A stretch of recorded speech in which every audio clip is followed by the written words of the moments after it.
That's the right answer.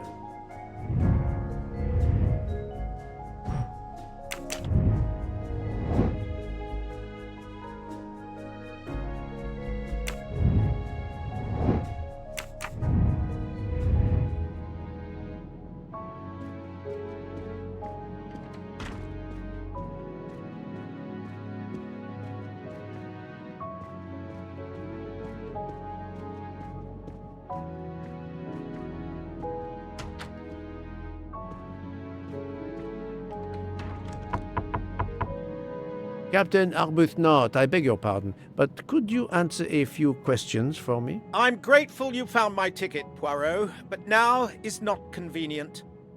I certainly didn't expect such a resistance. I need to be sure before accusing the captain.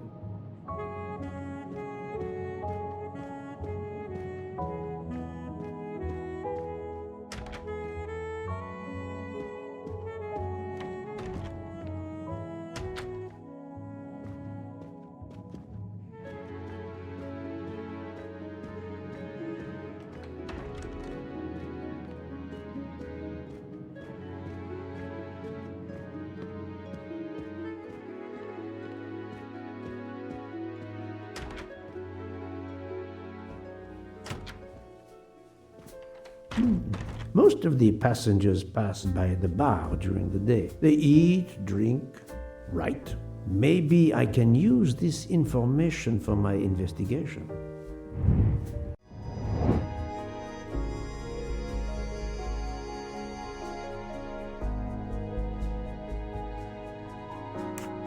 I must admit I'm not right this time. No, it's too unreliable. Yes. Yes, it could work. He appears to be an observant young man and serves the passengers regularly.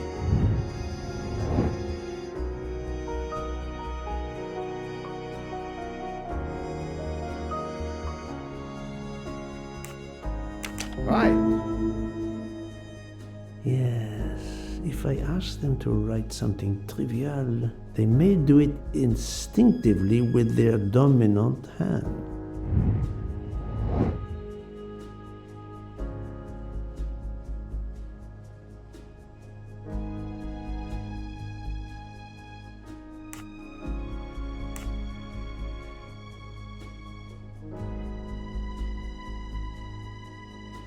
Nice. Yes, I will remember which people use their right or left hand. That's the right answer. Mademoiselle Debenham, I have a few questions for you. Of course.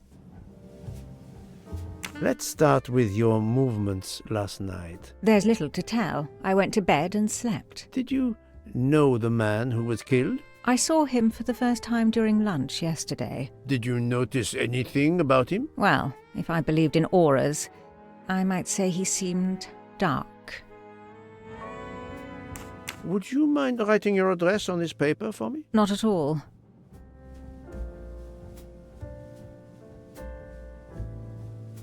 That's it. Mademoiselle Debenham is right-handed. Do you recall what time Mademoiselle Olsen went to get some aspirin from Madame Hubbard? I remember glancing at the clock. She left our room just after 10:30 p.m. Was she away for a long time? About 5 minutes. That confirms what Madame Hubbard told me. Do you smoke by any chance? No, I never have. Do you own a scarlet nightgown? No, it isn't mine. Whose then? I don't know. What do you mean? You do not say, I have no such thing. You say, it isn't mine, meaning that you know who it belongs to, am I correct? Oh, I see. No. I woke up this morning about 5 a.m. with the feeling that the train had been standing still for a long time. I opened the door, and I saw someone in a scarlet kimono some way down the corridor. Her back was turned. It was impossible to see who it was. I understand. Thank you for your assistance, mademoiselle.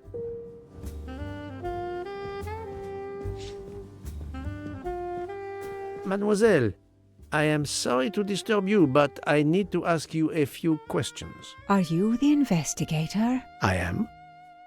We are lucky you are on the train. What do you want to know? I hear, mademoiselle, that you were the last person to see the murdered man alive. I do not know. It may be so. I opened the door of his compartment by mistake. I was much ashamed. It was a most awkward mistake. You actually saw him? Yeah, he was reading a book. And what did you do after that, mademoiselle? I went in to the American lady, Mrs. Hubbard. I asked her for some aspirin, and she gave it to me. I usually carry extra aspirin for the refugees, but I gave mine to a camp in Turkey. They needed it more than me.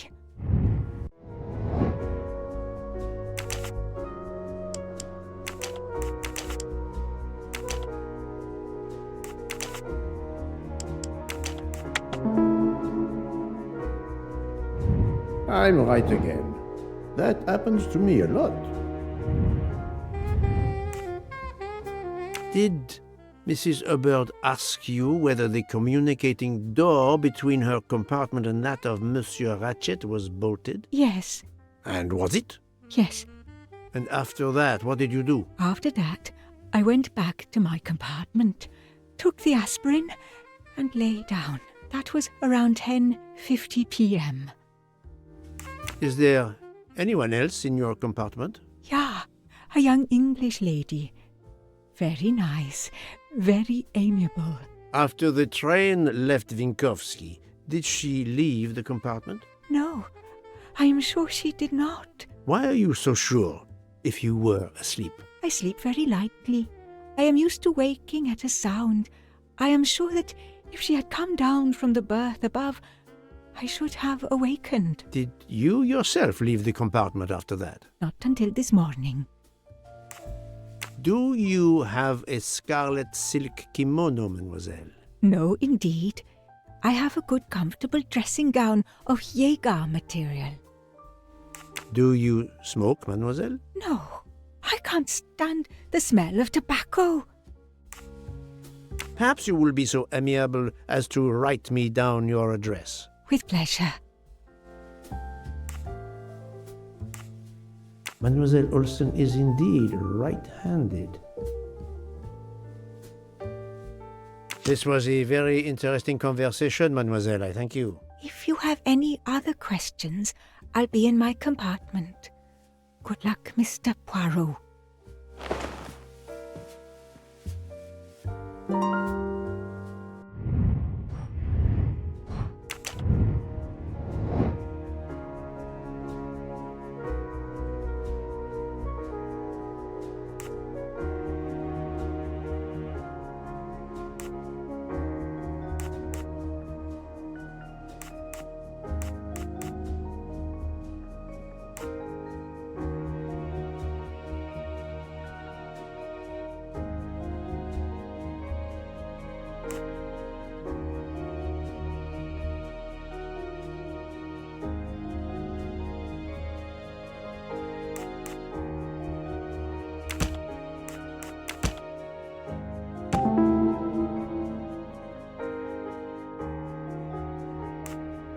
Strange, this story. If Mademoiselle Olsen is such a light sleeper, why didn't she tell me about Mademoiselle Debenham getting out of bed? She even made a point to tell me the opposite. My little gray cells did not let me down.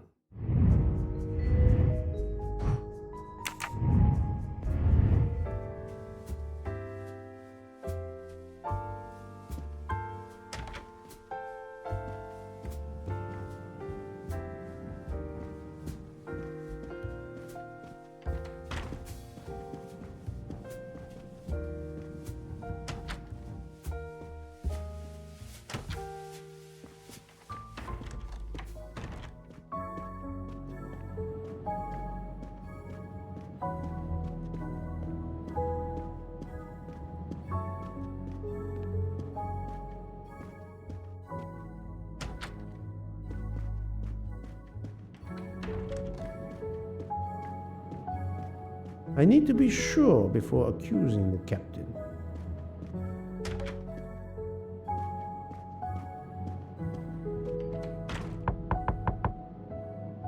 Pardon this intrusion, Mademoiselle Olsen, but something you told me earlier confuses me. Oh, please, come in.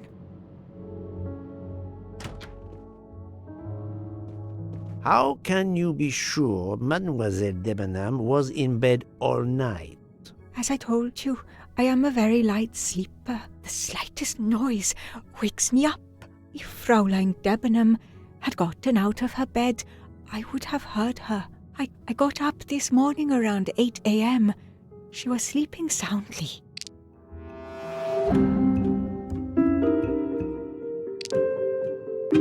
I know there is a clue somewhere to prove she's lying. Are you certain you would have heard her? Yes. Why are you asking? I spoke to Mademoiselle Debenham and she told me that she got up around 5 o'clock in the morning. She opened the door and looked down the corridor. It was then that she saw a woman in a red kimono. How do you explain that? I think I must have been sleeping very soundly not to have heard it. Oh, but does that make me a suspect? I am not accusing anyone, mademoiselle. Do not worry. I am just trying to determine what happened last night. Thank you for your testimony.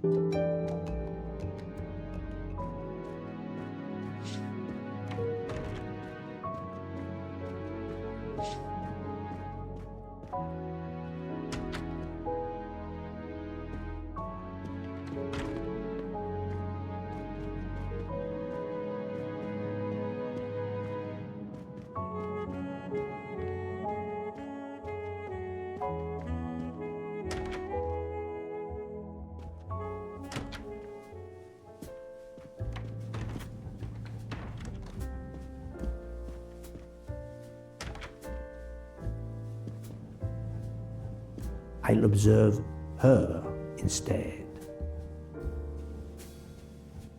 I'll observe her instead. I'll keep an eye on them instead.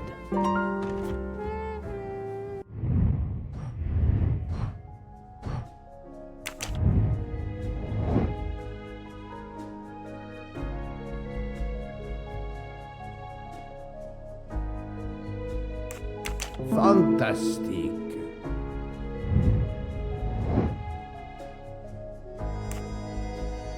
Adequate. My little gray cells did not let me down.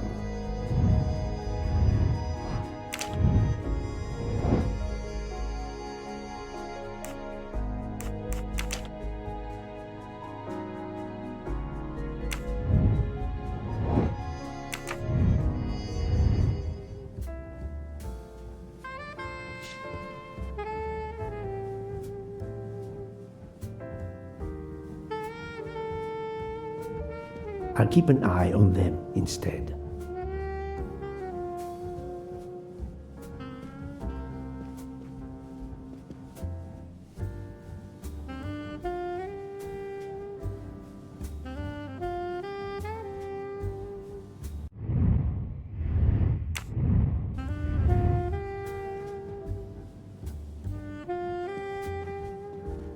Monsieur Fauchet, may I disturb you for a moment? Of course. How can I help?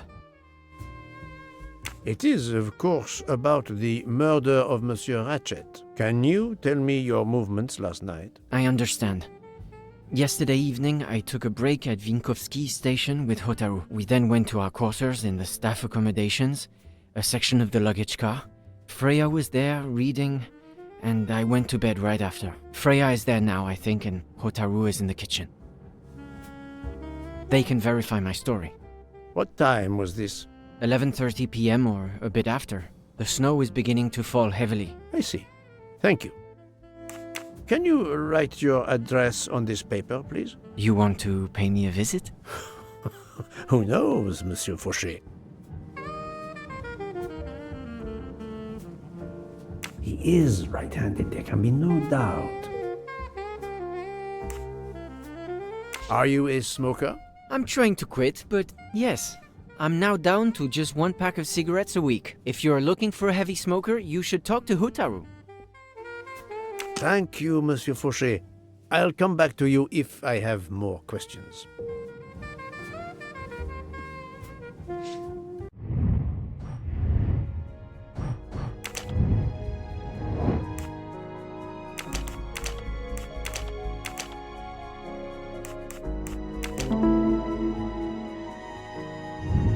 Et voilà.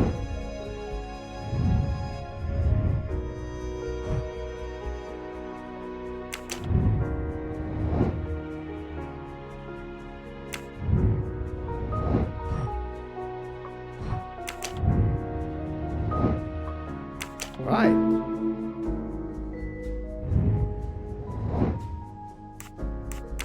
Brilliant.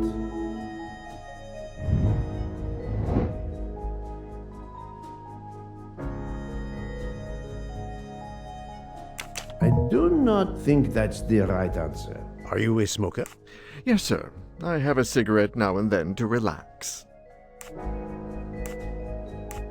Fantastic. Good job. Et voilà.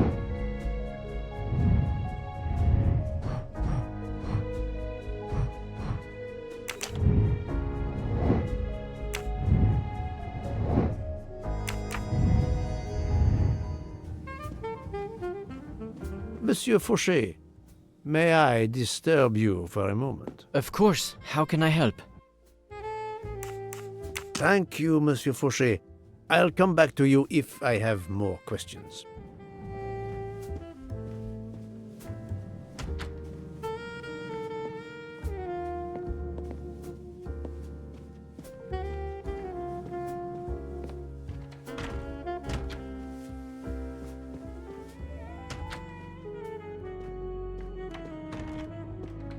So, Poirot, I hope you are progressing in your investigation. I have not finished yet, but it is progressing, yes. I still have many questions that must be answered. I will report to you as soon as I can.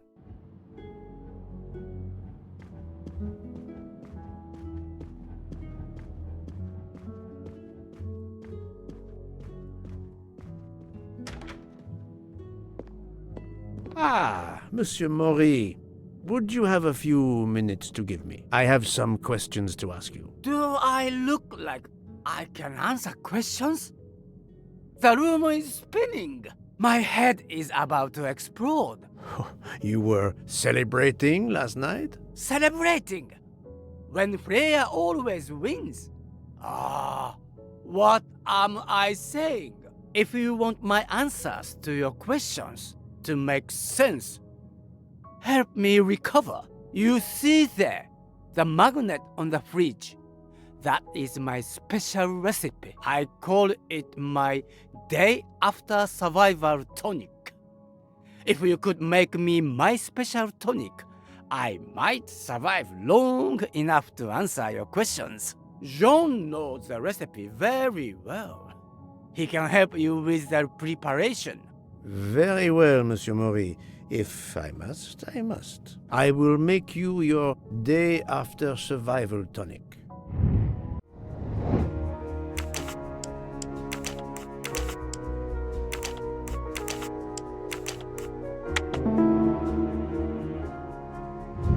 I'm right again. That happens to me a lot.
I'm missing half of the tonic ingredients.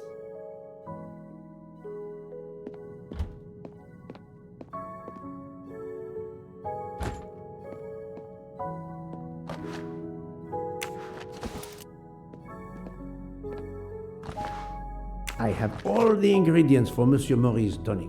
I have to go and see Monsieur Fauchet so he can prepare it for me.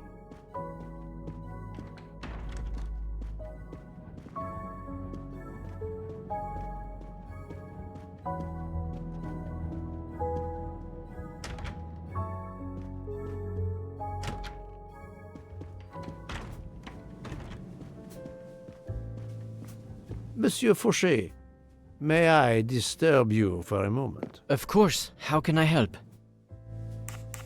Monsieur Fauchet, I need your help to prepare a cocktail. What is this phrase? This is music to my ears. What can I fix for you? A mojito? A gin and tonic? Or perhaps a martini? Shaken, not stirred? It's not for me, but for Monsieur Maury. Ah, his day after survival tonic. Unfortunately, I know it well. Here is everything that was listed on the magnet. Excellent! I can take it from here. Mr. Poirot, I'm uncertain about the lemon juice. Is it half a lemon or a full lemon for the recipe?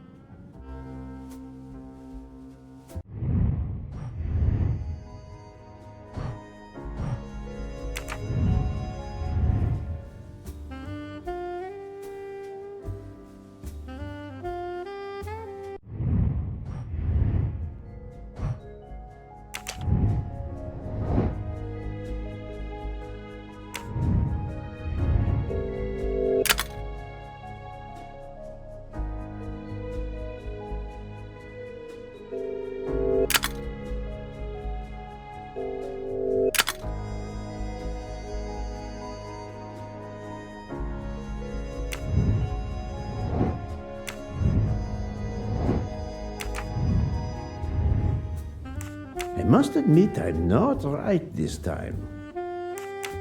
Half a lemon. I can't remember if Hotaru prefers it with ginger or without. Do you remember? I can assure you that he will want the ginger.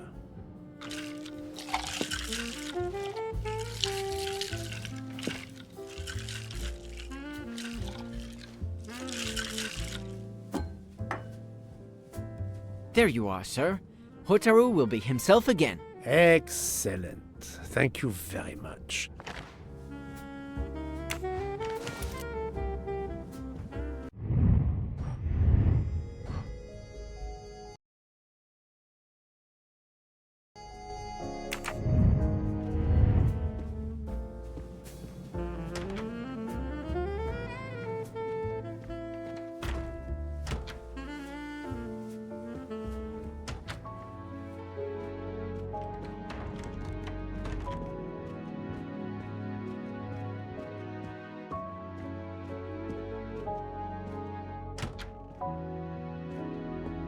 Here you go, Mr. Maury. I hope this will help you. Thank you very much. Please give me a moment while this takes effect. It will be a while, I'm afraid. But I will not move from the kitchen. Since I have to wait, do you know where I can find Mademoiselle Nielsen? She is in the staff quarters in the luggage car. If the door is locked, John will have the key. Thank you. I will return. I hope you have a speedy recovery.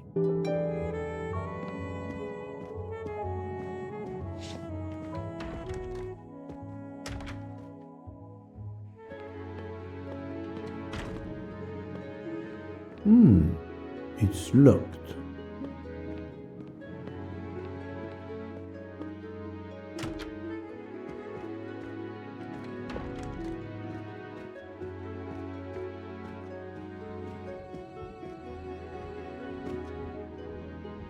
Monsieur Maury told me that you are the one who has the key to open the luggage car door. I will need it. Yes, that's right. Here it is. Please don't forget to give it back to me. I will not forget, Monsieur Fauchet. I have a favor to ask. Could you visit the passengers who are in their rooms and explain there has been an error with their allergy and diet form? But, Monsieur Poirot, I made no errors. Of course not. Call it a computer error. Yes, it is possible, but even if I can see this is part of your investigation, I do not understand it. I would ask that you observe which hand each passenger uses. Ah, you wish to know if they use the right or left hand when they write? That is my intention. I will take on this mission for you. Excellent.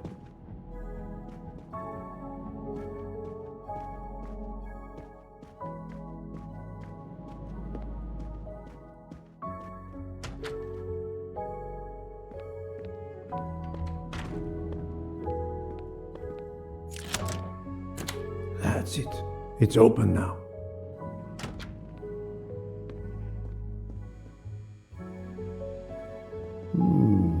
Empty rum bottles. A deck of cards. I suspect they were reading diamonds and spades instead of books.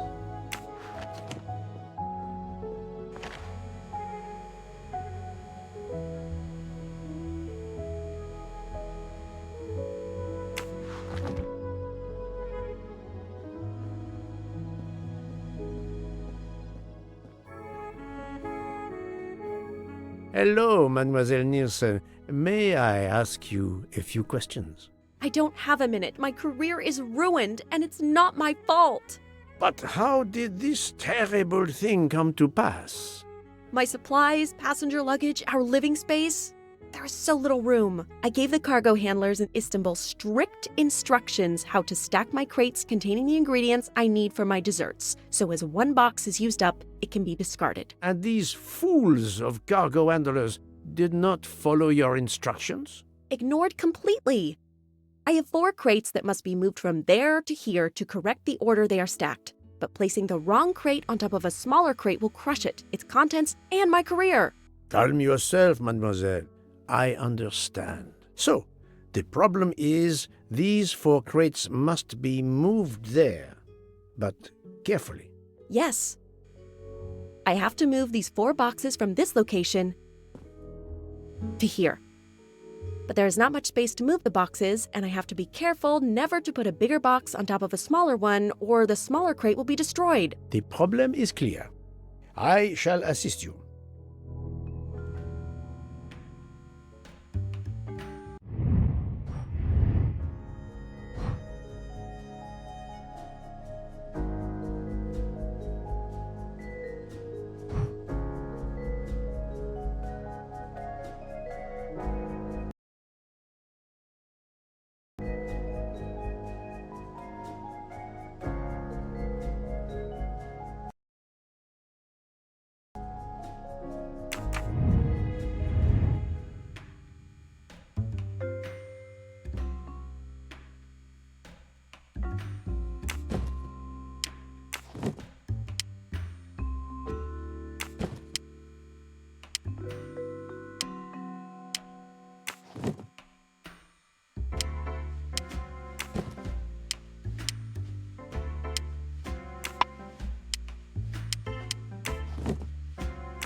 Et voilà! You are a lifesaver. Or at least a dessert saver.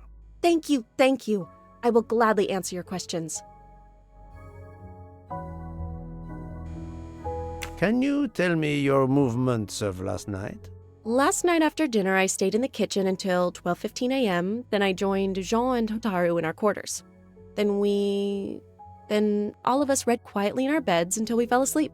A very studious staff. However, Monsieur Mori doesn't seem to have followed the same literary pursuit as the others. And these rum bottles, do they have something to do with his hangover?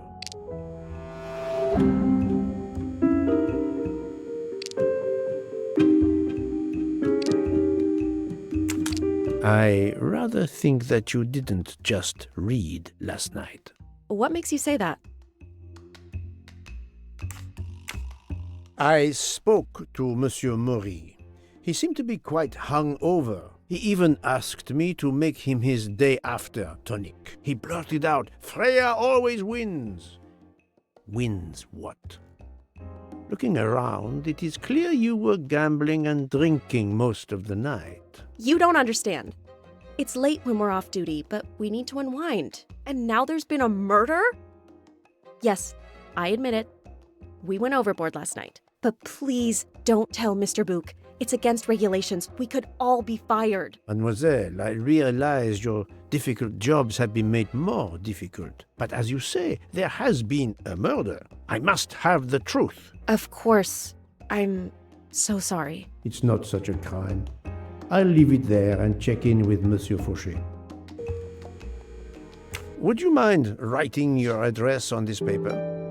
I'm asking everyone on the train for addresses, in case I need to contact them once they leave the train in Paris. I understand. Yes, that's it. Mademoiselle Niersen is right-handed. Do you smoke? No, I never have. Thank you. Thank you for your answers, Miss Nielsen. You're welcome.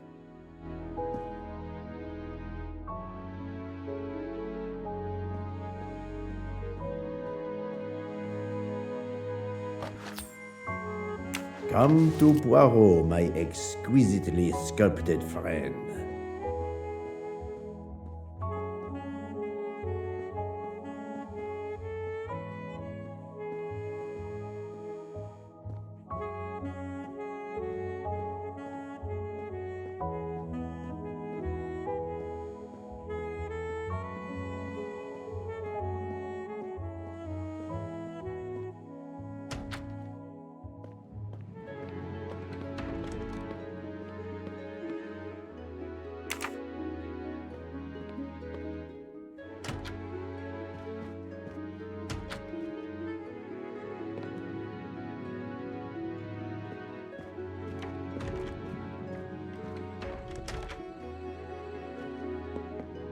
How are you?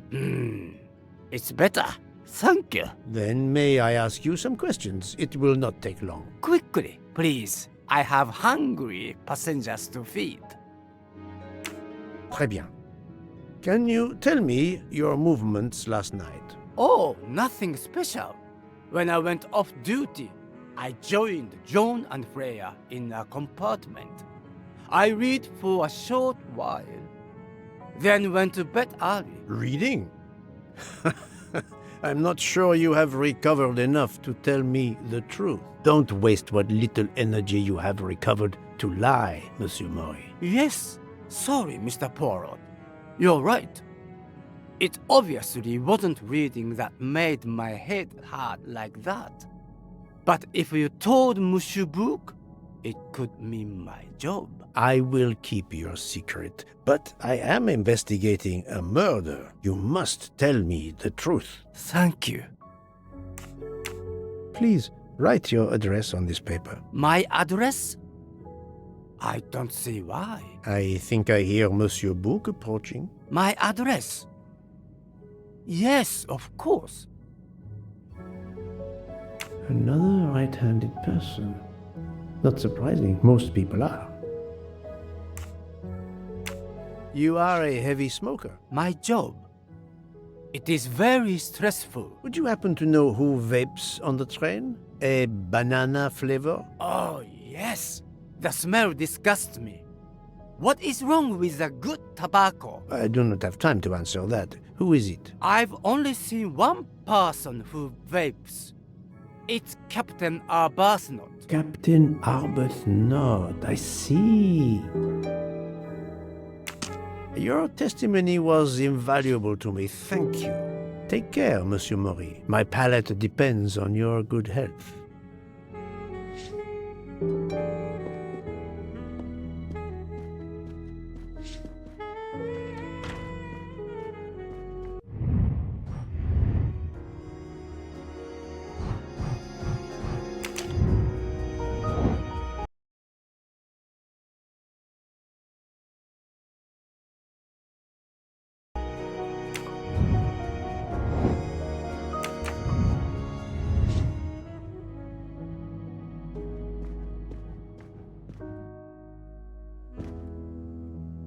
Here is your key. Thank you very much. My pleasure. About the little favor I asked of you. Aha, but of course. I was able to get new allergy forms from guests who were in their compartments. Monsieur McQueen, Monsieur Masterman, Count and Countess Andreni, they are all right-handed. I also asked Princess Dragomirov, but she had her assistant, Madame Schmidt, sign for her. She is right-handed as well. You have exceeded my expectations. Well done. Thank you, Monsieur Fauché. I'll come back to you if I have more questions.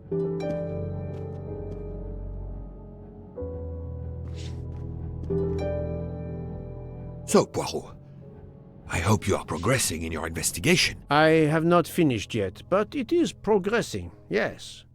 I still have many questions that must be answered. I will report to you as soon as I can.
Captain Arbuthnot, I know that you are the only person on this train to smoke e-cigarettes. We found a vial of e-liquid at the crime scene.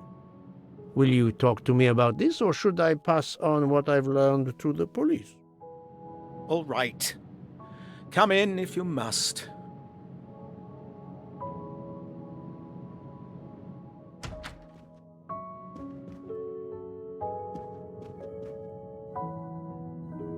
I have just a few questions for you. Very well. Let's hear them. The young English lady, Mademoiselle Debenham, was at the Tocatlian Hotel.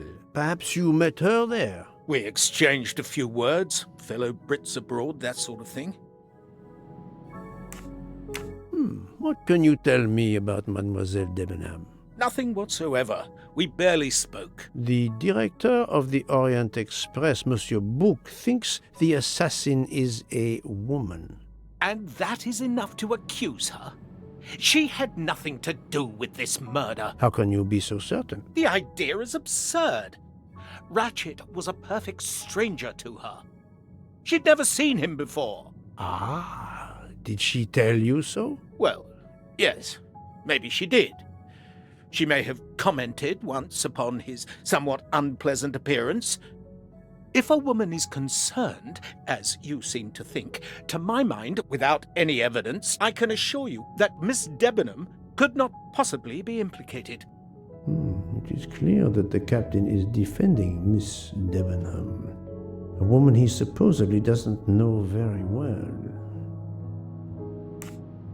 What were you doing last night around 1:15?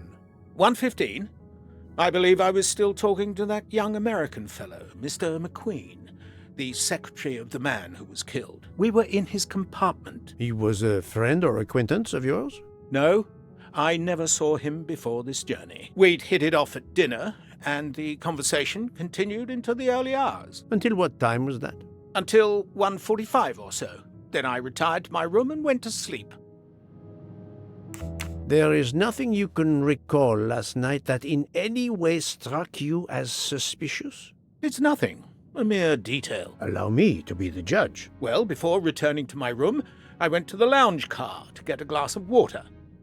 When I was passing through the first-class corridor, I noticed that the door, which is just after your room, 201, was not quite closed, and the person who was inside peered out in a furtive sort of way. Then he closed the door quickly.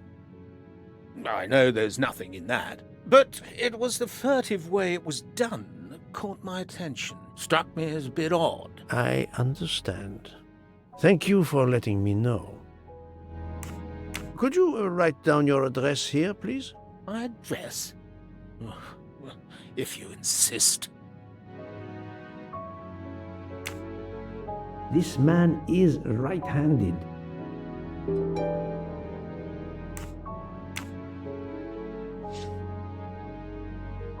Is this e-cigarette liquid yours? What flavor is it? Banana. Well, that is awkward.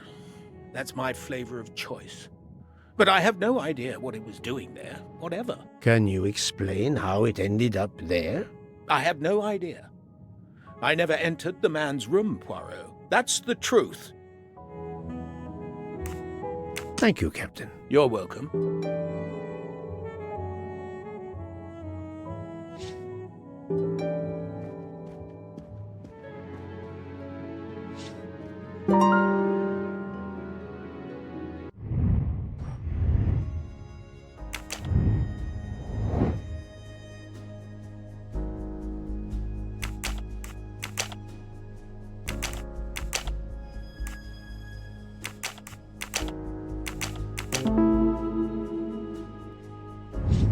That was easy.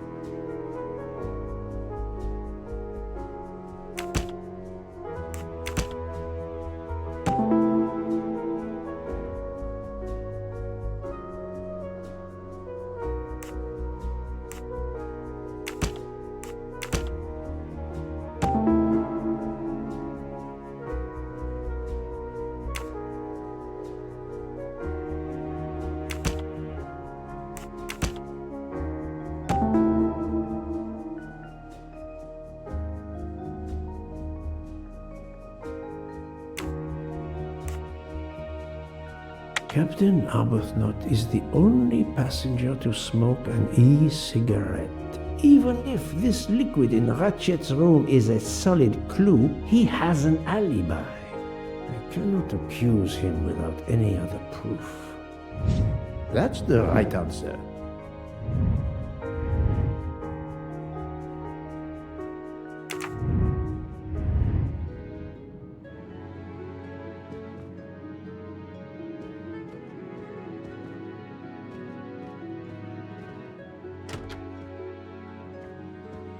How is Mademoiselle Locke, Doctor? Her vital signs are improving, but she is still unconscious. I understand.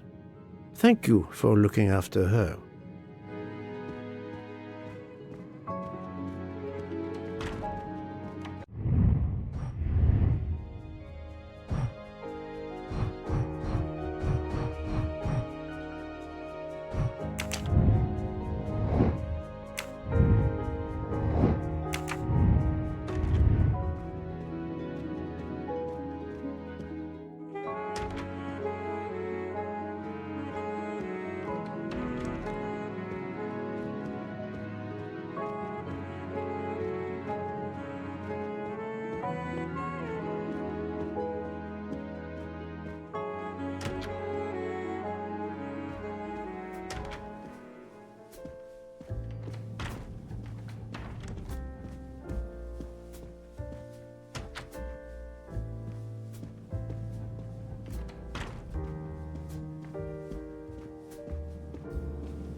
So, Poirot, I hope you are progressing in your investigation.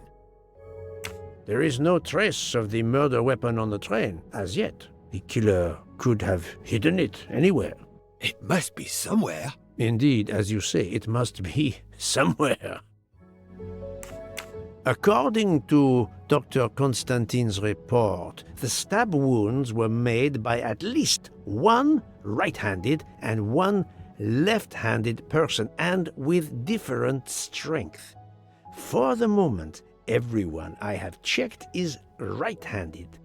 It is impossible to draw any conclusions as yet. However, I still have a few people to interrogate, notably the Russian princess. You still have many avenues to explore? Indeed, the case is far from over, mon ami. I identified the person responsible for the bottle of liquid for the vape found at the crime scene. So, this is our culprit? Do we hold him? No, unfortunately, this bottle belongs to Captain Arbuthnot, but he has an alibi, confirmed by Monsieur McQueen for the time of the murder. Monsieur Bouc, Monsieur Poirot. Michel, calm down. But it's Mrs. Hubbard. She says she found the murder weapon in her room. She's very upset. Let's go, Poirot.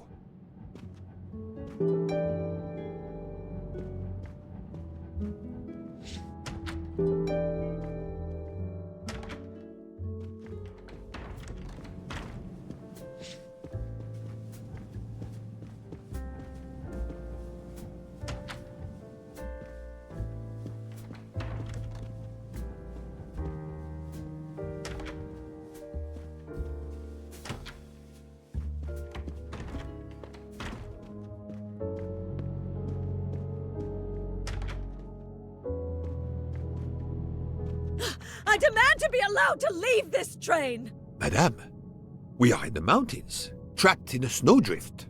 Stating the obvious, there is a murderer among us. He had the audacity to hide his weapon in my room. Please, Madame Hubbard, take a deep breath and tell us what occurred. Where did you find the knife? I wanted to get a handkerchief from my purse, and when I opened it, I saw it! A bloody knife! Am I next to be murdered? I very much doubt the murderer would give you his weapon. What do you mean? Madame, he would have used it. Oh, I haven't! Did you touch the knife? Of course not! What a question! I will take that as a no.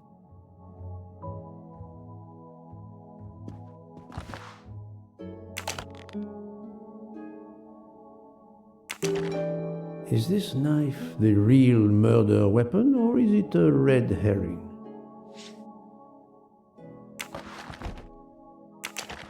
Is this knife the real...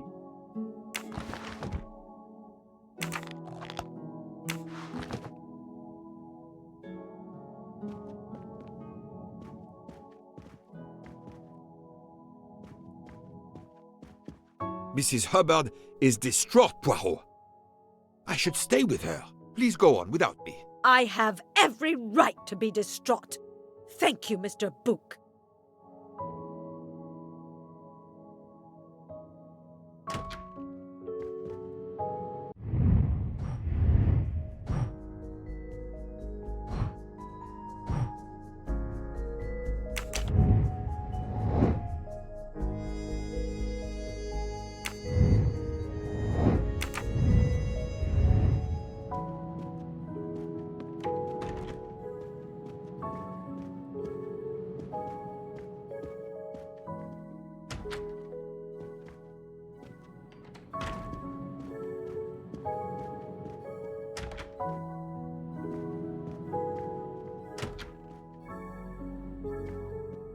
Dr. Constantine, we may have found our murder weapon.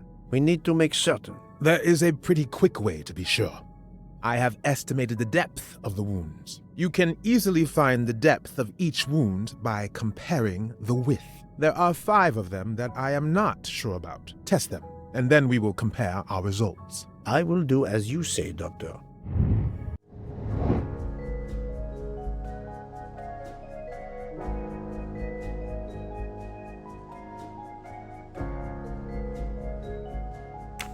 do not think that's the right answer.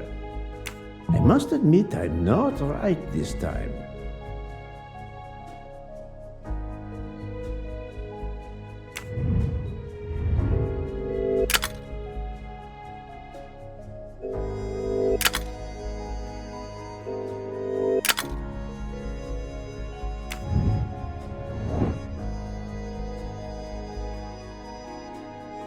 Think, Poirot. That is not a good answer.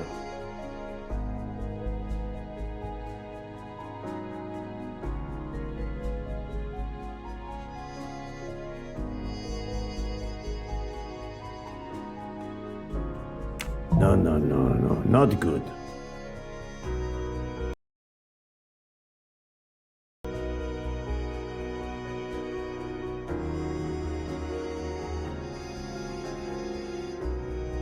This is wrong, but I'm never far from the truth.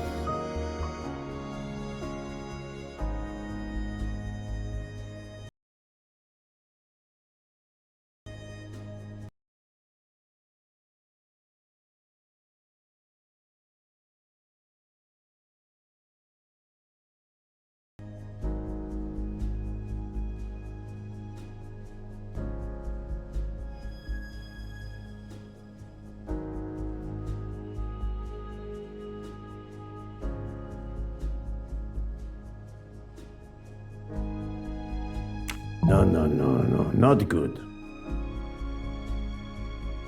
Think, Poirot. That is not a good answer. This is wrong, but I'm never far from the truth.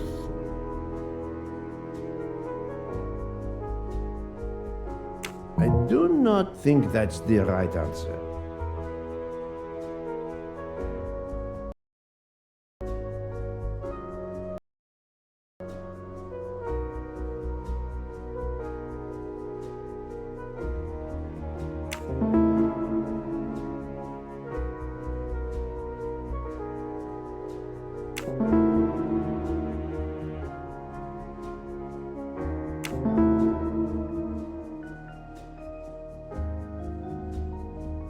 I must admit I'm not right this time.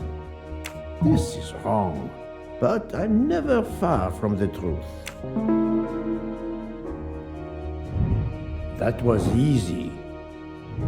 What do you think, Doctor? Is this knife really the murder weapon? There can be no doubt. You found the same depths as the estimate I made during the preliminary autopsy. I can assure you that you hold in your hands the weapon that took Ratchet's life.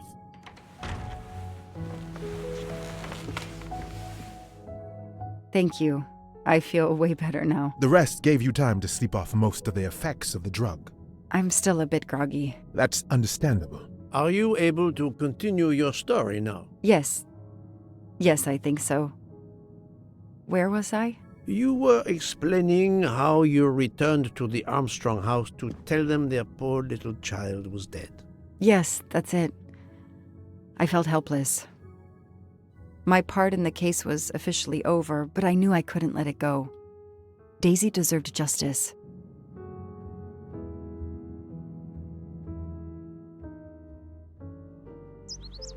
Two days later, I returned to the Armstrong house to tell them Daisy would be released soon for burial. I was angry with myself that I couldn't bring them better news. I wasn't prepared for more tragedy.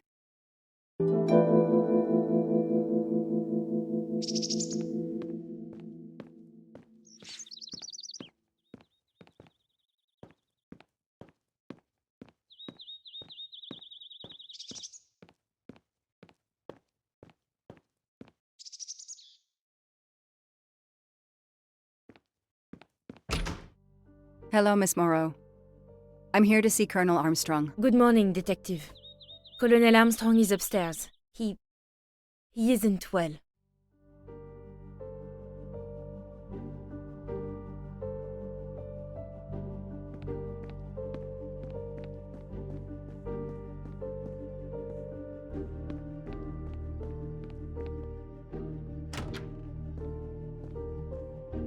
Good morning, Colonel Armstrong. Is your wife here? Here? No, Sonia is not here. Always one step behind. She died of a miscarriage last night. My wife, Daisy, and our baby. My whole family is gone. I'm so sorry. I came straight here this morning. I received word that you can arrange for Daisy to be returned to you for burial. I didn't know. Well, then, now you don't have to come back. I can arrange for Daisy, my wife, and our unborn child to be buried all at once. Very efficient. Being a military man, I can appreciate efficiency. I know how hard this must be for you. No, you don't know. I don't want your sympathy. I want you to do your bloody job and catch the creature that did this. I know you won't believe me, but I swear to you, I will find who did this. If it takes me to the far corners of the earth, I will find them. Then go. Please go now. Go find them.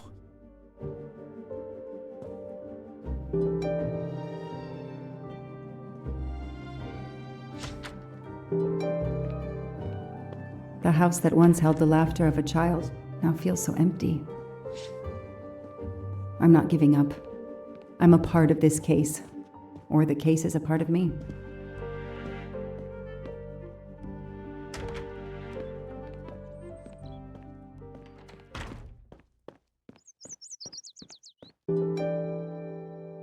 All units, hikers in the vicinity of the cabin where Daisy Armstrong was found spotted a pickup truck drive through the barricade tape and then head up the dirt road toward where the subject cabin is located. Any car nearby who can respond? Unit 28, we can respond, but we're a ways away. Dispatch, this is 11. I'm on it. Copy that. 11, you good to go. Copy that.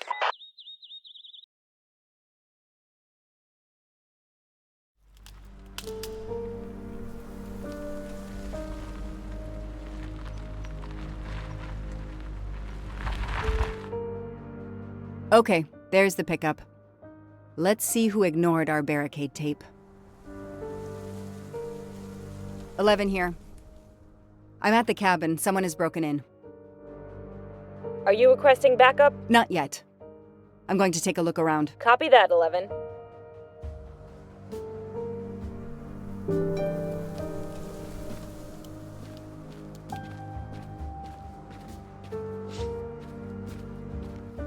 An individual has entered a police-secured area. I have to stop him first.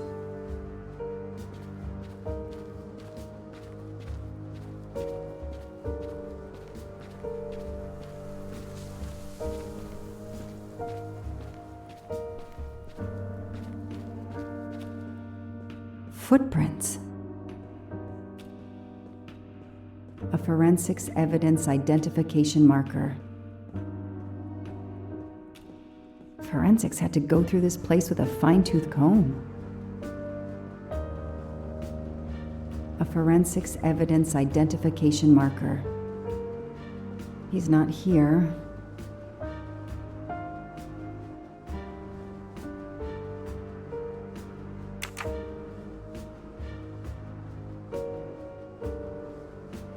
$3-8-92. Oh, when the poor dear was killed.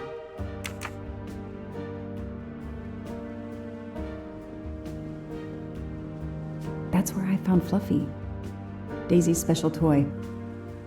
I hope we returned him to the family.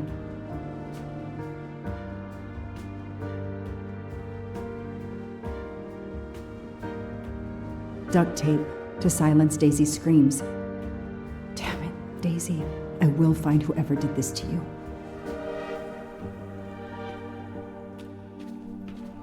Somebody ignored the barricade tape.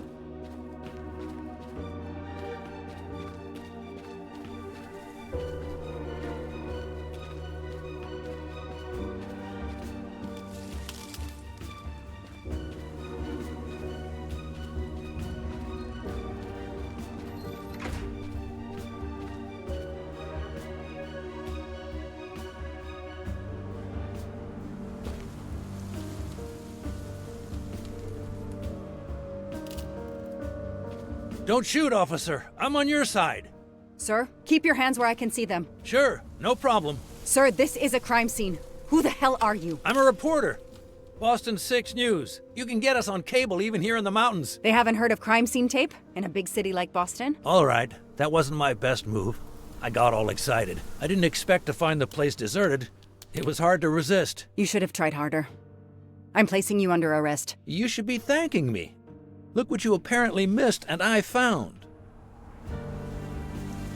We'll get to that, but you're going to answer some questions first. I'm more used to asking questions, but fire away. Who are you exactly? I'm Michael Clark, journalist for Boston 6 News. Off camera, but someday I'm going to be anchor. You just wait. Do you have a way to prove that? My press card's in my truck. What are you doing here? You should know a crime scene is off limits. I'm investigating the Daisy Armstrong kidnapping like you. Does the pickup parked in front of the cabin belong to you? Yes, indeed, it's mine. I'll check. Show me your hands. I'm gonna cuff you. I'm sure we can work out a deal. Put your hands in front of you.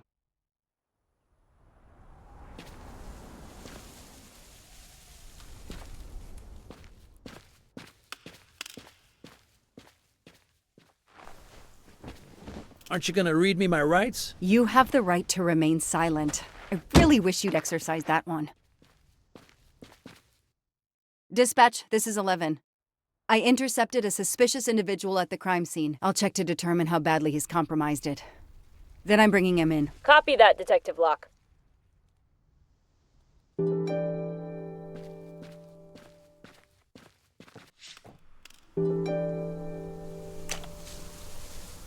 The glove compartment is closed.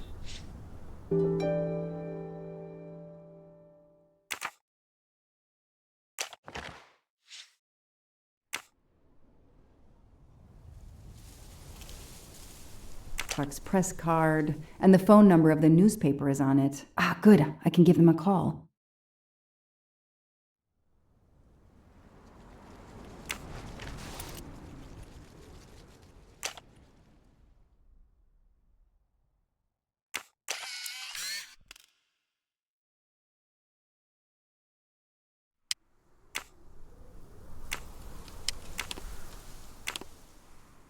Candid photos of the entire Armstrong family. A reporter just doing his job. Or something else?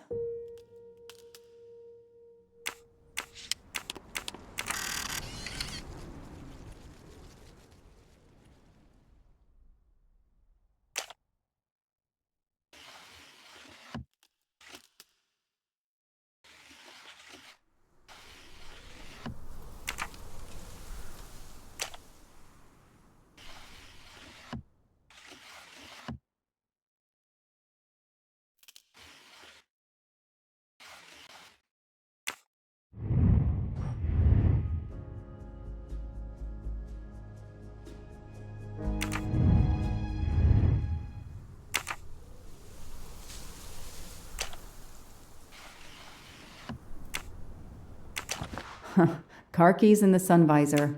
A classic hiding place. At least on TV.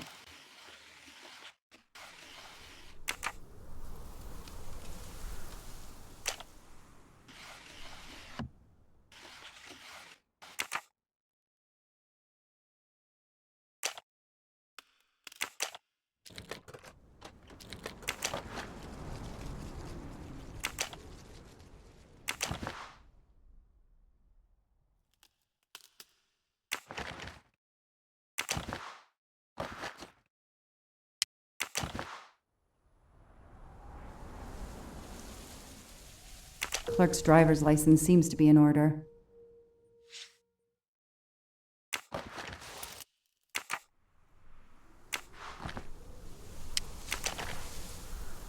The vehicle registration is not in the name of Michael Clark or a rental company.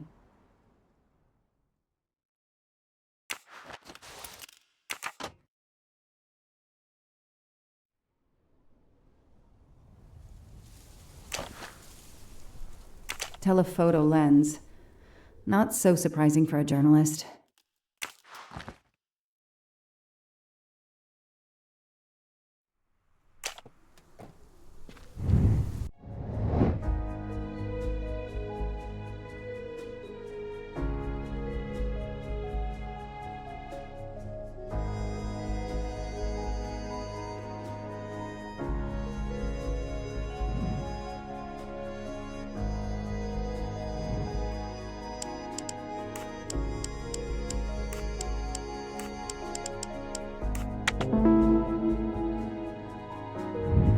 That is a great detective job.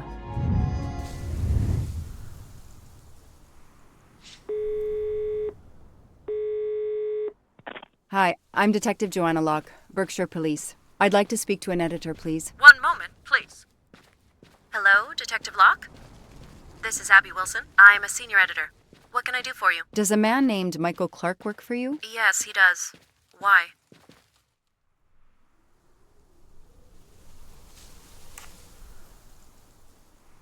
When was the last time you heard from him? Oh, it's been at least 7 or 8 months. That's not unusual. He works in the field? Yes, Michael Clark is what we call a stringer. He works as a freelancer, comes up with a story we can use, we pay him, and we don't hear from him again for several months. What kind of stories does Mr. Clark write? Mr. Clark is an investigative reporter, mostly crime stories, to tell you the truth. He comes up with some pretty macabre stuff some of the time. Is there a problem? Or a story? Do you remember what the last case he investigated was? It was a murder case. The victim was a millionaire named James Miller. He was called the Frozen Fish King of Gloucester, Massachusetts. His body turned up in one of his nets. Or, rather, most of it did. Ah, well, thank you, Ms. Wilson. You've been a great help to me. Pleasure. I hope he's not in trouble. He can be a little pushy, but he's a good guy overall. So what's he working on now, Detective? Are you sitting on a story? Thanks again.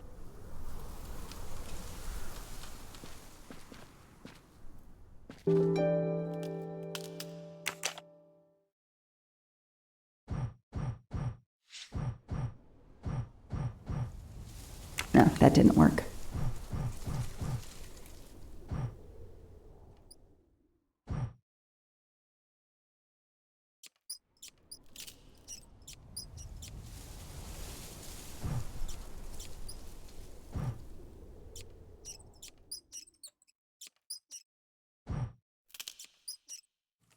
Yes!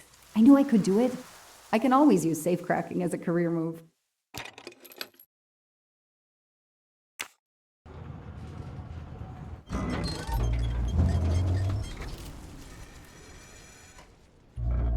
There.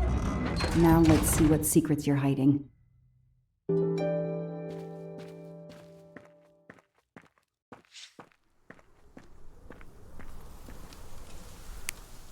What the hell is that gas can doing here?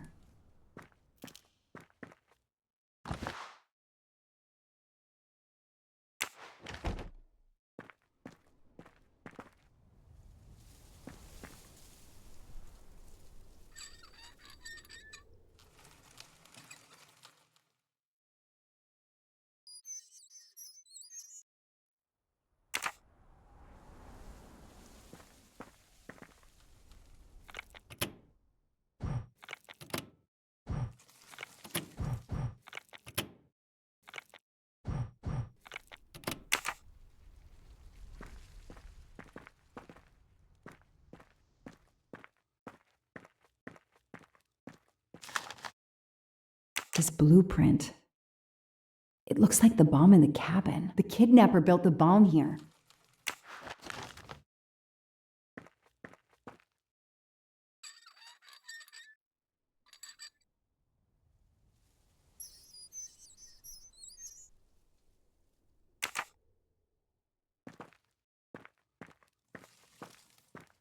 This bunker looks like it's as old as the cabin.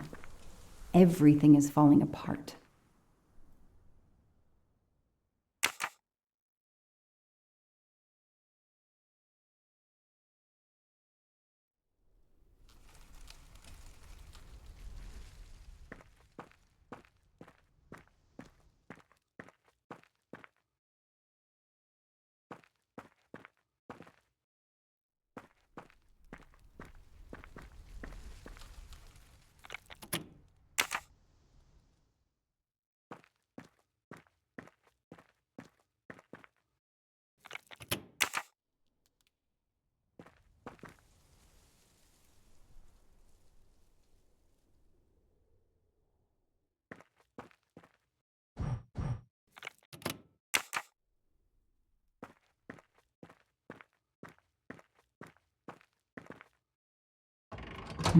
No, doesn't work. Now what? I have to turn the power back on to open this magnetic door.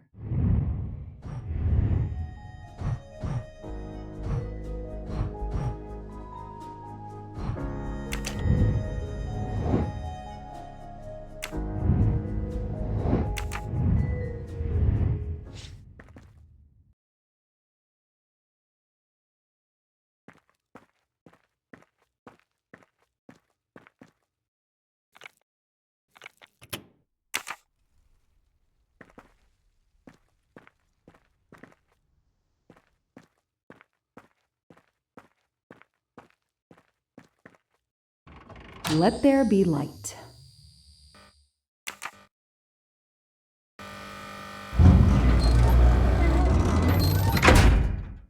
Perfect, it works.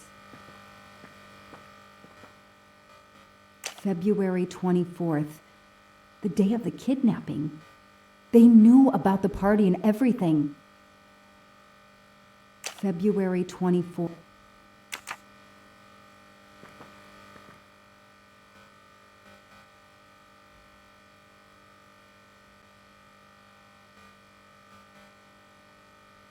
February 24th, the day of the kidnapping. They knew about the party and everything.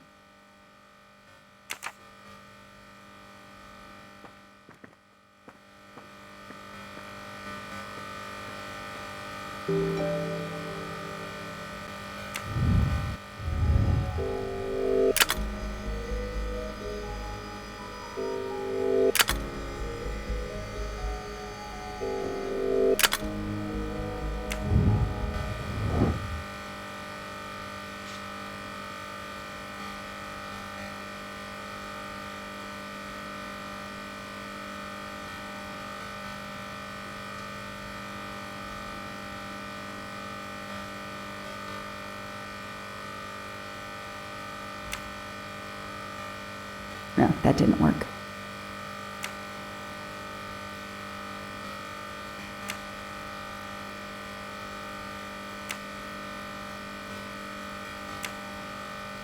Yes! I knew I could do it. I can always use safecracking as a career move.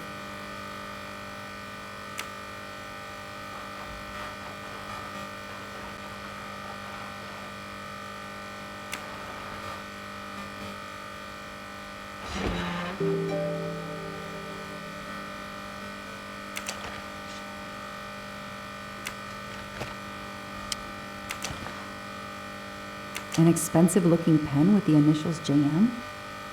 What's its story?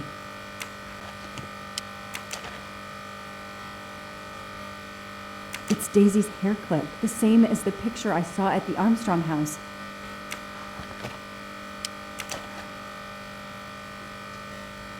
That looks like a hair caught in the band around the money. Forensics will tell me for sure, but that doesn't look like Daisy's color. These get locked up again until forensics get here.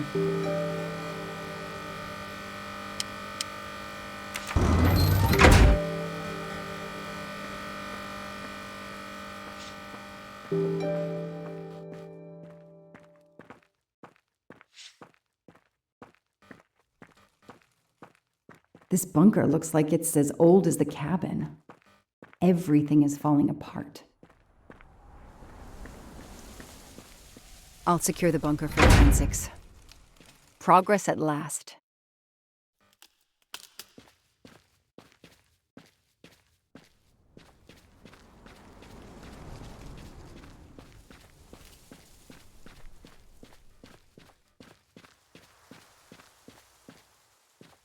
I don't need to talk to the suspect right now.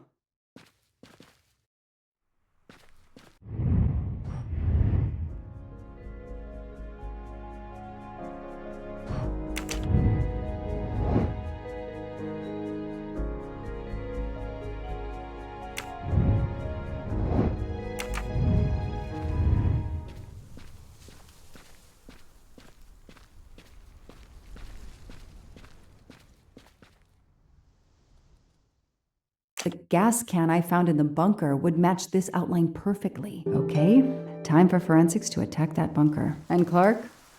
He's too sure of himself. I need to get him into an interrogation room and find out what really makes him tick.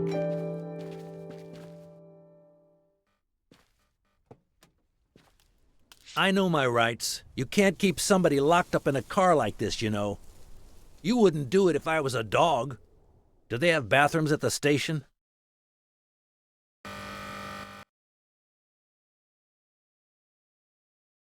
I have the right to make a phone call, Detective whatever your name is. That phone is an outside line. Hello, boss. It's Michael Clark. I'm still on the Armstrong kidnap, but there's a small problem. I got caught being someplace I shouldn't be. I'm at the police station. No, I'm not under arrest. Just questioning. Fire me. Why? The station's integrity? You're kidding me, right? If you think I've screwed up that badly, then fire me. Got that? Fire me. Yes, do it.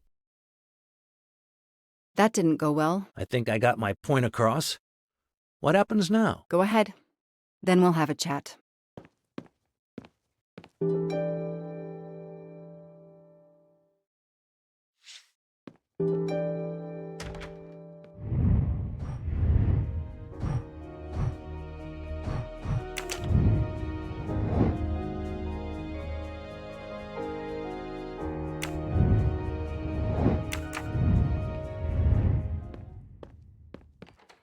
Now that we've taken your DNA, we can begin. Interview of suspect Michael Clark, 6 p.m., March 30th, 2019. This interview is being recorded. By elves behind the mirror, no doubt? You were arrested at a crime scene where you damaged police barricade tape. I'll pay for a new roll. That's a Class A misdemeanor, and it carries a $500 fine. Oh, that's unfortunate. To begin with, where were you on the night Daisy Armstrong was kidnapped? I was watching TV in my motel room, but I had my police scanner on.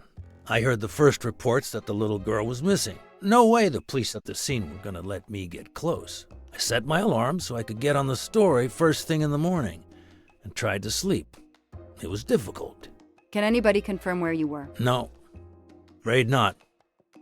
I was alone and sleepless. A sad combination. And I realized a bad alibi.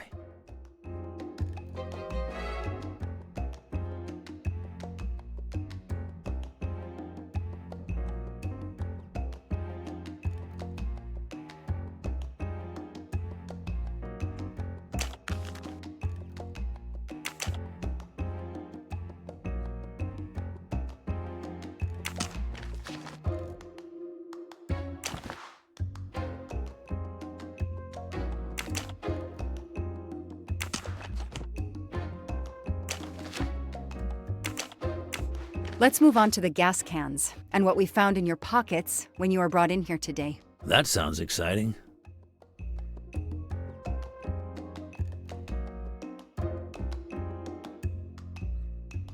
In addition to the gasoline in the back of your pickup and another in the bunker, you had a lighter and gloves in your pockets. You were going to set fire to the bunker and every scrap of evidence inside. Where to begin? I'm sorry to disappoint you, but I wasn't planning to use these things to destroy the crime scene. I've been around crime scenes my entire career. I brought the gloves so as not to contaminate it with my fingerprints. The gas can in the back of my pickup, I use it to put gas in the truck.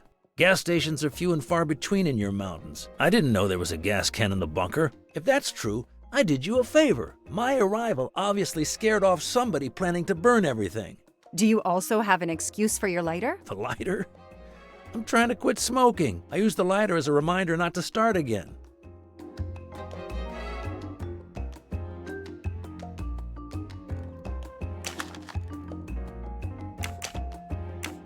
Let's start with why you went to the cabin. If the police were interested in it, I was interested in it. That pickup of yours, that's a very nice ride.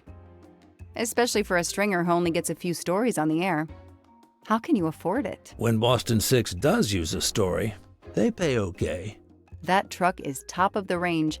How much did it set you back? $55,000, $60,000? When I have to, I do what everybody else does. I take out a loan. How about you, detective? You got a loan on your car? He's enjoying himself. I need to throw him off balance somehow, surprise him into making an error. Explain to me again how you got to the crime scene. I listened in on the police radio frequency.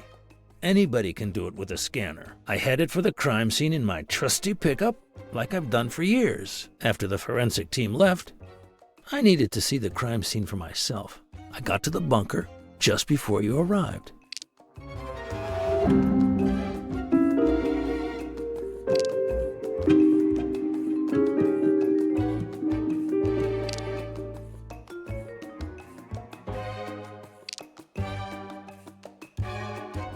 I need proof, not guesswork.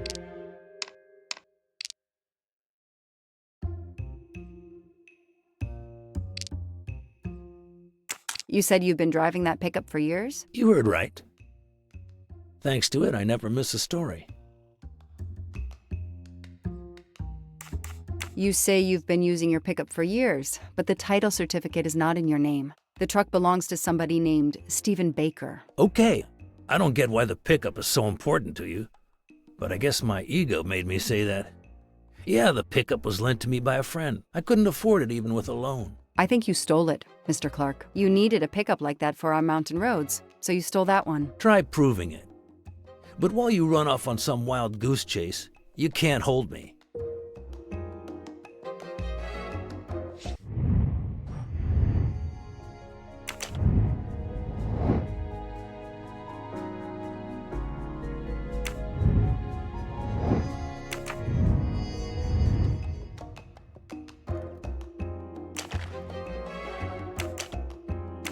You say you're a journalist, a stringer for Channel 6 News in Boston. I sell my stuff to lots of media outlets. Your camera was in your pickup.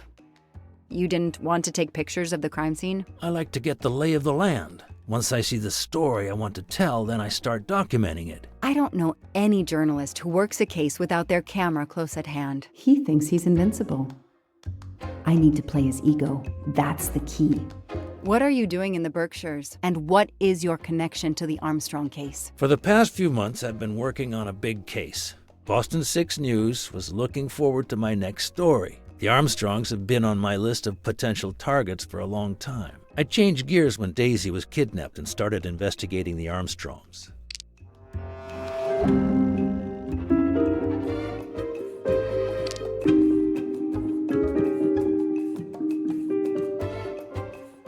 Come on, Joanna. You're a better detective than that.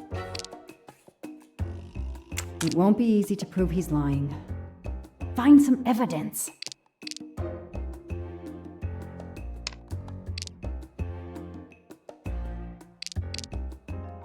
I don't see anything that proves he's lying. So you just stumbled on a major kidnapping story during your stay in the Berkshires? Yeah, I was researching PCBs in the river for crying out loud. Then, wow, the Armstrongs. That's not a Science Sunday report. That's a lead. Sometimes you just get lucky.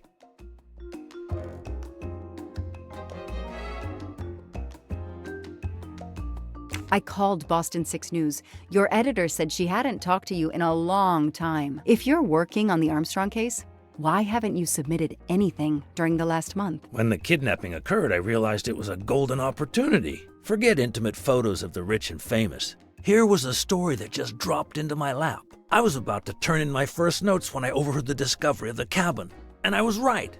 No other journalist got there ahead of me. Then you had to turn up. I need to get out of here and write my copy. That sounds plausible. He's on the spot when a big story erupts and he goes after it.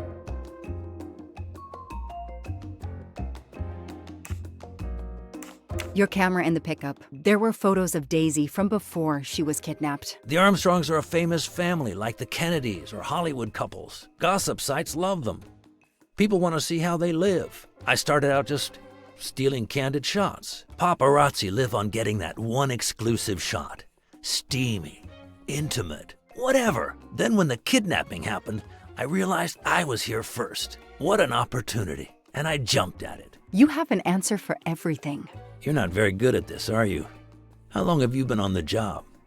Long enough to put you away for life, if you killed that little girl.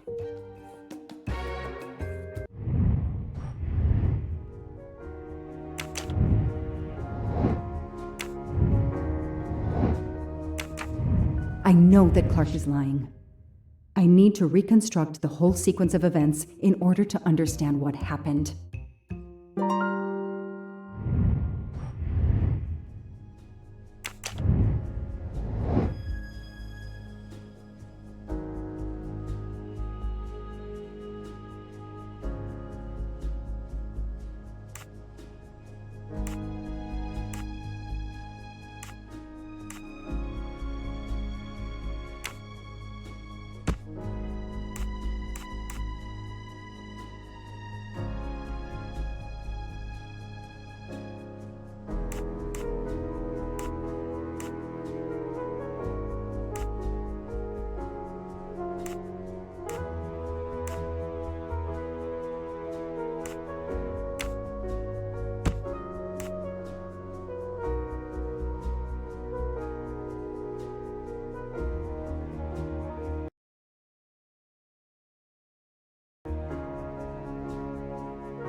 No, Joanna, that doesn't track.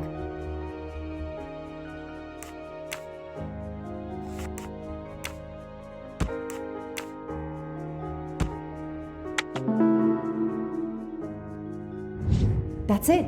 No rookie mistake there.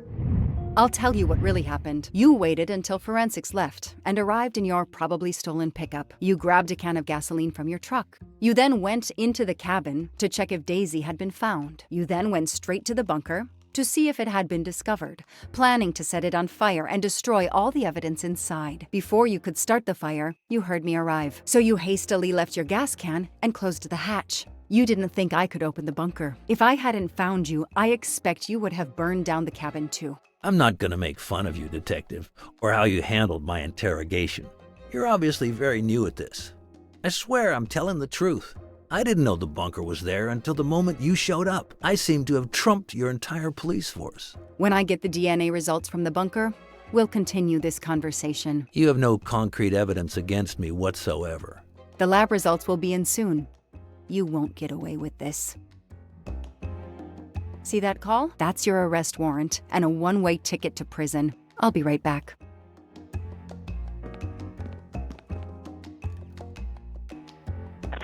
Hello, sir. I think I found the man who kidnapped Daisy Armstrong. I'm interrogating him now. Hold on, Detective Locke. I have some bad news. Someone set fire to the cabin in the bunker. The fire department is on the scene, but they say it's too late. That's impossible. My suspect has been in the interrogation room with me all evening. We can't hold him. Suzanne Moreau. Her fingerprints are on the wine bottle found in the cabin. We also found an unknown person's fingerprints, but they don't match your suspects. Sir, with all due respect, I'm convinced Michael Clark is involved. Detective, I'm cutting you some slack already, but we cannot hold your suspect simply because you're convinced he's guilty. We have evidence that Suzanne was working with an accomplice, Noah Garrity. I order you to release the reporter and arrest this Moreau. Let me just check my last lead. The DNA analysis of the hair found in the bunker safe. The results just came in. I know how hard this is. Okay. Get the DNA results. Detective Locke, I will give you 1 hour maximum. Then you close the file and arrest Suzanne Moreau. Thank you, sir.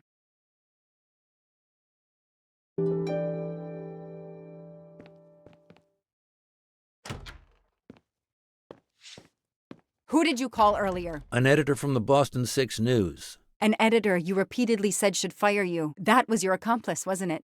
You were telling him to start the fire. An accomplice?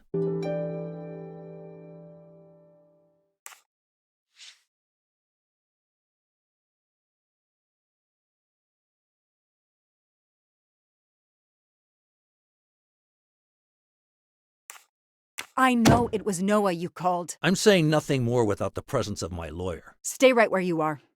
I'm not done with you yet. Wow. Do I hear grounds for a lawsuit? Some poor innocent woman is being accused instead of you. You set her up, didn't you? You have to let me go, Detective. All I need is one more phone call to the lab. I know it's you, and I'm going to prove it. Hello, this is Joanna Locke. I need the results of the DNA test I asked you for. Hi, Detective. Sorry, we only have the DNA sequence. We haven't had time to compare it with the suspects yet. It'll take 7 more hours. I'm sorry, but you are not the only one on the waiting list. Send your analysis to my computer in the office. I'll do the comparison myself. I need authorization. I have a murderer who is going to walk free unless I get those results now. Fine, we'll send it to you right away, but I'll have to log this. It's my last chance.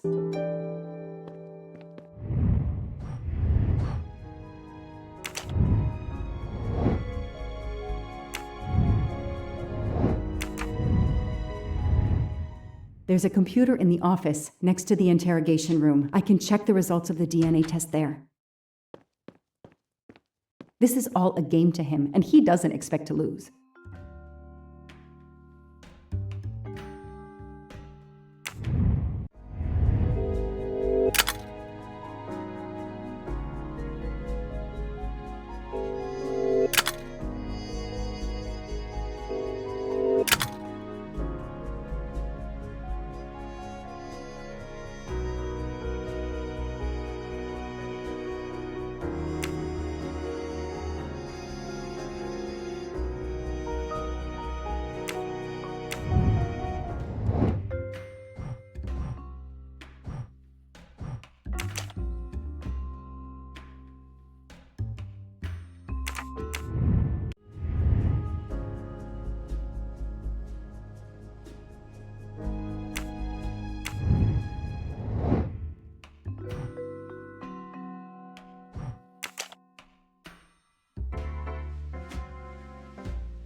Oh, no.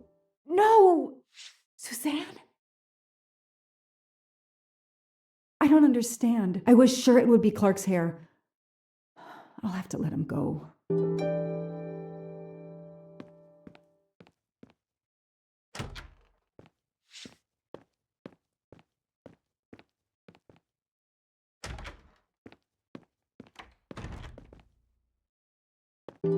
You can leave. Sorry it didn't work out for you, Detective. Maybe you should consider a career change. We are not done. Oh, but we are, my dear. We are done. I had no choice but to return to the Armstrong house to arrest Suzanne Moreau.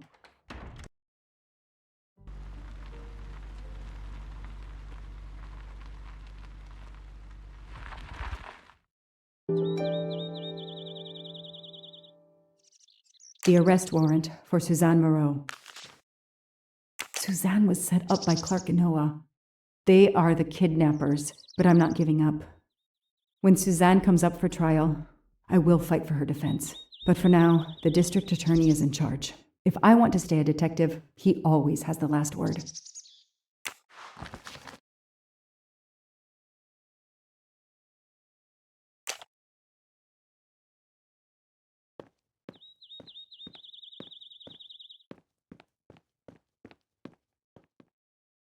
The door is wide open. How strange.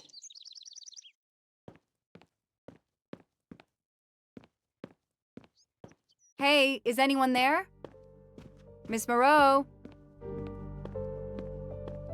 Miss Moreau? This is Detective Locke.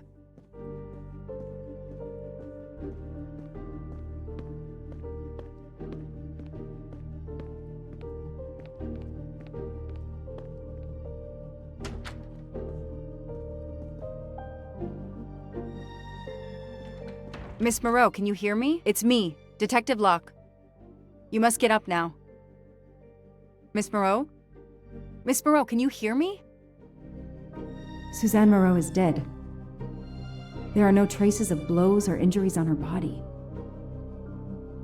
She doesn't seem to have defended herself from anyone.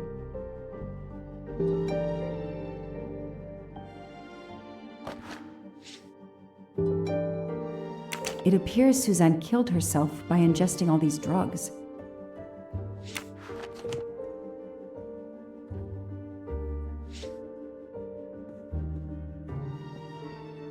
Suzanne's diary is missing.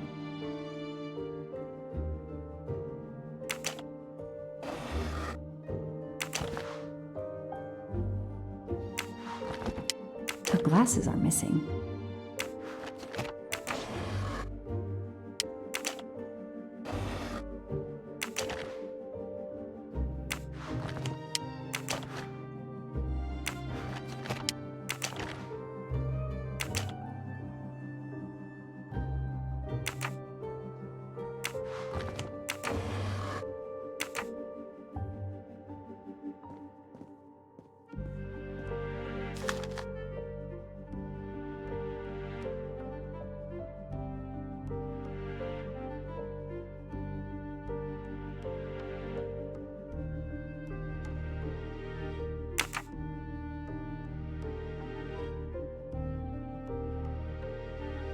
Suzanne was telling the truth about her mother.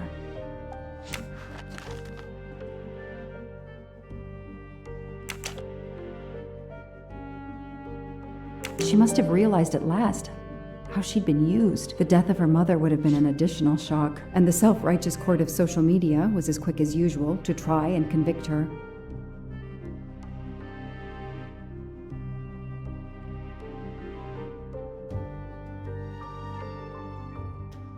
She must have realized at last how she'd been used. The death of her mother would have been an additional shock, and the self-righteous court of social media was as quick as usual to try and convict her.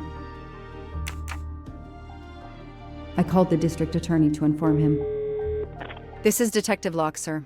I'm at the Armstrong house. Have you arrested Suzanne Moreau? She's dead, sir. Apparent suicide, but I need a forensics team. She killed herself out of remorse for her part in the crime. We don't know that yet. I'm calling forensics now, but I wanted you to know. What a mess. Stay on site until forensics arrive. Yes, sir. Standing by. The investigation was officially closed. I was certain that she was innocent, and Clark had been responsible for 4 deaths and then vanished into thin air. With $1 million. Dollars marked, though, and not easily spent. I didn't care if the case was officially closed. I swore, Mr. Poirot, whatever it took, I would hunt him down.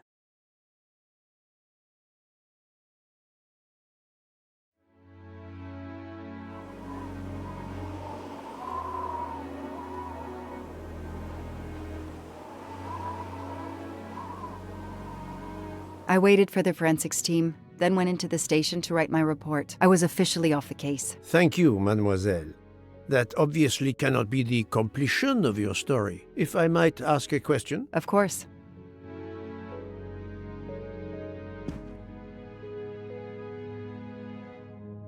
Suzanne Moreau's boyfriend, the one who manipulated her and burned down the cabin, this was Ratchet? No, he was an accomplice. Clark, the phony journalist, was the leader. Michael Clark, the reporter, he was Ratchet? Absolutely. I was the only law enforcement official to question Clark. I knew this wasn't his first kidnapping. You looked for similar cases. What do you Americans call the MMOs? Means, motive, and opportunity. Yes, I looked for someone in plain sight. Someone on the edge of a kidnapping case. Someone in plain view, keeping track of the investigations. An innocent witness, a concerned neighbor, even another reporter. And eventually you found a name behind an alias. Yes, I found a name. Cassetti, the real name. The real name of the man you call Ratchet is Cassetti. This explains much, mademoiselle, but not all. It explains why she is our #1 suspect. But not how she came to be on this train. Attends, she has grown pale. I don't know what's wrong with me. Excuse me, Mr. Poirot. I don't feel very well. You are exhausted and still feeling the effects of the drug. Stay with us, mademoiselle. One more effort. I need to know your recent movements. I snuck aboard the train. This I observed. You came directly to this room? Yes. Yes, and other than a couple of careful trips to the ladies yesterday, I never left this room. I didn't want to be spotted by Ratchet. Yesterday, I chatted with my roommate, Miss Schmidt, I think, here in our room. She brought me some dinner. I got very sleepy and nodded off. And now she nods off again. Is this a joke? She must be faking, so we can't interrogate her further, Poirot. No, Book. She really seems to have fallen asleep again. It is my fault. She must have been given a dangerous dose of sleeping pills last night. The effects should wear off soon, I hope, but I am afraid asking her to tell us her story was too much for her. Pinch her, Poirot. She's faking. Her eyes are dilated. She is not faking, and there will be no pinching. Dr. Constantine, please stay with her. Monsieur Bouc, ask the other passengers to gather in the dining car. There are still many questions I need to ask. But all of them together? Won't someone overhear your questioning the others? I will speak softly because I am trained to do so. They will speak softly because they want to. Very well. I will do as you say.